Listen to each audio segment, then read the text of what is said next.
তোমরাও চাইলে তোমাদের স্কিনটাকে গ্লাস স্কিন করে নিতে পারবে, যেভাবে করে আমি করেছি।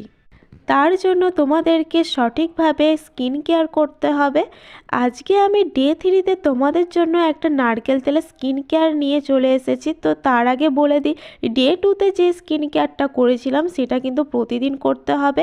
আর এই নারকেল তেলটা আমি নিয়েছি, দিয়ে পুরো মুখে আমি অ্যাপ্লাই করেছি। এবার ভালোভাবে মুখটা ম্যাসেজ করে নিচ্ছি। এভাবে করে যদি ম্যাসেজ করা হয় তাহলে ব্লাড সার্কুলেশনটা বৃদ্ধি পায়। তারপর তোমরা এই দিকটা ছেড়ে দাও, এই দিকটা ছাড়লেও চলবে না, এই দিকটাও ম্যাসেজ করতে হবে। তারপর আমি একটা চামচ নিয়ে চোখের তলাটা এভাবে করে ম্যাসেজ করে নিচ্ছি। এরকমভাবে যদি তোমরা ম্যাসেজ করো তাহলে কখনোই চোখের তলায় কালি পড়বে না।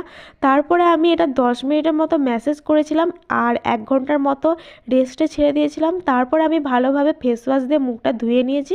এবার আমি ল্যাকমে পিচ মিল্কটার সাহায্যে এটা একটা ময়েশ্চারাইজ করে নিলাম। ভিডিওটি ভালো লাগলে লাইক করবে।